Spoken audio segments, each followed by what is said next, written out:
신학에서는 인간을 가리켜 언어적 존재라고 분류를 합니다. 하나님께서 인간들에게 주신 최고의 축복 가운데 하나는 우리들에게 언어, 곧 말을 주셨다는 것입니다. 하나님께서 모든 만물을 창조하실 때 무엇으로 창조하십니까? 말씀으로 창조를 하세요.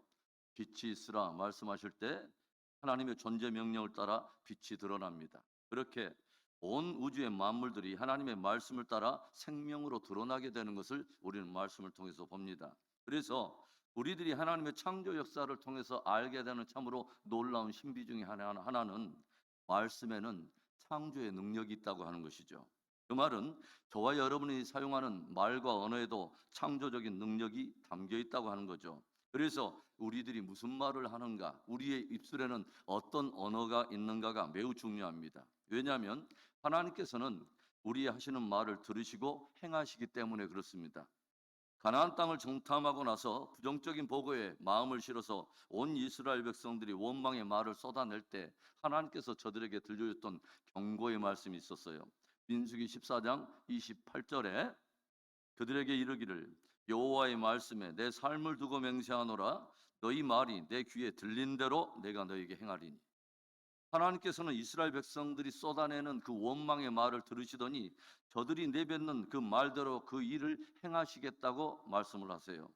정탐꾼들이 들려준 부정적인 보고를 굳게 믿고서 우리는 가나안 땅에 들어갈 수가 없어. 맞아. 우리들은 메뚜기일 뿐이야. 우리는 절대로 그들을 이겨낼 수가 없어. 왜 하나님은 애굽에는 매장지가 없어서 굳이 우리를 이 광야까지 이끌고 나서 이곳에 우리를 묻으려 하시는가? 온통 원망과 불신의 말을 쏟아내는 이스라엘 백성들을 향해서 주님은 말씀하세요. 너희 말이 내 귀에 들리는 대로 내가 너희에게 행하리라. 그리고 실제로 저들은 자신의 말대로 가나안 땅에는 한 발도 들이지 못하고 또 가나안 복지는 한 평도 차지하지 못하고 다 자기의 입술의 말을 따라서 광야를 매장지 삼아 그곳에 다 묻히고 말았습니다. 오늘 저와 여러분은 어떤 말을 합니까? 저와 여러분의 입술에는 어떤 언어들이 있습니까? 늘 믿음의 말, 감사의 말, 축복과 감사의 말을 하므로 우리 말을 들으시고 그대로 행하시는 하나님께서 우리의 믿고 바라는 대로 주님께서 이루어 주시기를 주님의 이름으로 축원합니다. 오늘 말씀은 바벨탑에 관한 말씀입니다. 온 땅의 구음과 말이 나누기 전, 곧 말과 언어가 하나일 때에 온 인류가 하나로 힘을 합해서 결집되어서 행한 일 하나가 있죠. 그것이 바로 무엇이냐면 바벨탑을 쌓은 것입니다.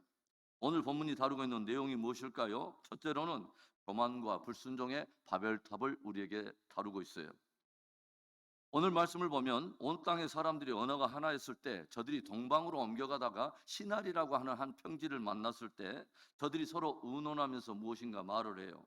저들이 벽돌을 긋고 역청을 만들면서 무엇을 하냐면 4절에 또 말하되 다 성읍과 탑을 건설하여 그 탑 꼭대기를 하늘에 닿게 하여 우리 이름을 내고 온 지면에 흩어짐을 면하자 하였더니 한 언어를 가지고 문화와 문명을 개발하고 이것을 이루는 것은 굉장히 좋은 일이고 유익한 거예요. 저들은 한 언어를 가졌고 벽돌과 역청을 만드는 기술을 가졌습니다. 굉장히 좋은 것입니다. 그것으로 성읍과 탑을 건설했다고 하는 거죠. 문제는 저들의 동기가 뭐냐 하는 거죠. 그 탑 꼭대기를 하늘에 닿게 하여 자기들의 이름을 내는 것입니다. 여기에서 이름을 낸다고 하는 히브리 원어적 의미는 뭐냐면 이름을 크게 만든다, 이름을 높인다 이런 뜻입니다. 그러니까 바벨탑을 쌓고 도시를 건설해서 스스로 자기들의 이름을 크게 만들고 높여보자고 하는 이런 교만함이 그 안에 도사리고 있다고 하는 거죠. 그리고 또 저들이 뭐라고 말을 해요? 우리가 이렇게 하여 온 지면에 흩어짐을 면하자. 하나님께서는 생육하고 번성하여 온 땅에 충만하라 말씀하시는데 저들은 하나님의 말씀을 거스려서 흩어짐을 면하자라는 의도를 가지고 바벨탑을 쌓았다고 하는 거죠. 이처럼 바벨탑 안에는 하나님을 대하여 스스로를 높이고자 하는 교만함과 하나님의 뜻을 거스르는 불순종이 그 안에 도사리고 있다고 하는 거죠. 성경이 뭘 말합니까? 교만은 패망의 선봉이요 겸손은 존귀의 앞잡이니라. 하나님은 교만한 자를 대적하시고 겸손한 자에게 은혜를 베푸시느니라. 나의 삶 속에는 혹 교만과 불순종에 바벨탑을 쌓는 일은 없는지 감검해보고 늘 겸손함과 순종함으로 우리가 하나님께서 우리를 베풀어 주시고 사람이 스스로 높이는 것이 아니라 하나님이 우리를 높여주시고 존귀하게 써주시는 은혜가 있기를 주님의 이름으로 축원합니다. 오늘 본문이 다루고 있는 내용이 무엇입니까? 둘째로는 하나님을 대적하는 바벨탑입니다. 오늘 저들은 탑을 쌓고 도시를 건설한 후에 그 꼭대기를 하늘에 닿게 하자라고 스스로 말을 해요. 많은 주석가들이 이 바벨탑을 쌓고 바벨론을 건설한 주역이 창세기 10장에 등장하는 니무롯이라고 그렇게 보고 있습니다. 그런데 이 니무롯이라고 하는 이름의 뜻이 뭐냐면 대적하는 자라는 뜻을 가지고 있어요. 누구를요? 하나님을.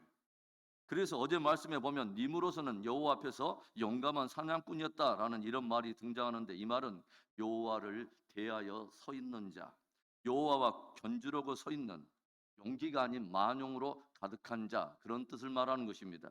그래서 그가 한 일이 무엇입니까? 어제 10장 10절에서부터 12절의 말씀에 이런 말이 있어요.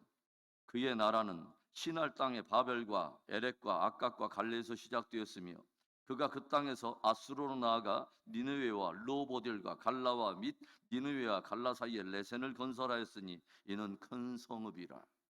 시날 땅에 바벨을 비롯하여 여러 나라와 성읍들을 세우고 건설했다고 하는 거죠. 그는 성경에 처음 등장하는 전제 군주로서 모든 사람들을 선동해서 자신에게 종속시켜 하나님을 대적하는 거대한 인본주의 제국을 만든 것입니다.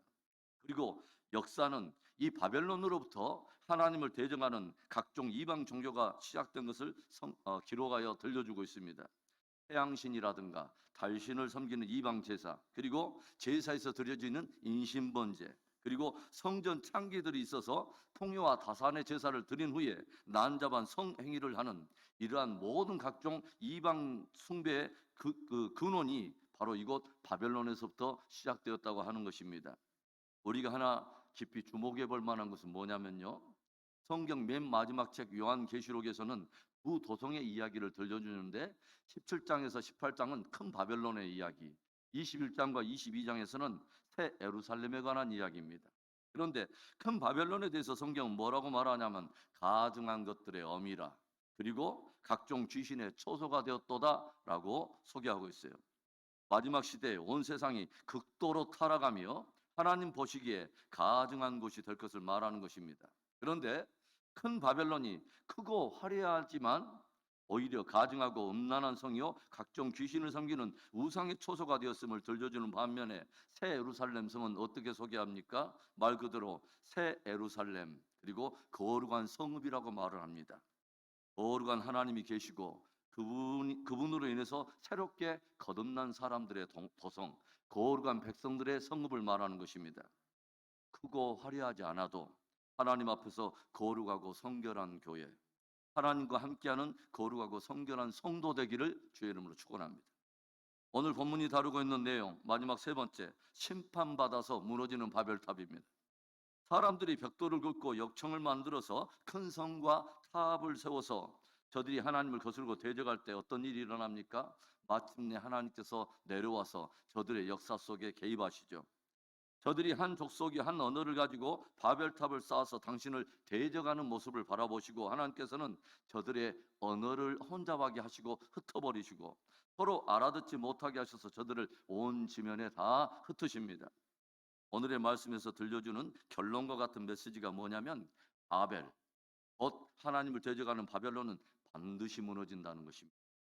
바벨론은 반드시 심판받아 무너지며 마침내 하나님의 경륜이 세워지고 경륜이 이루어진다는 것입니다.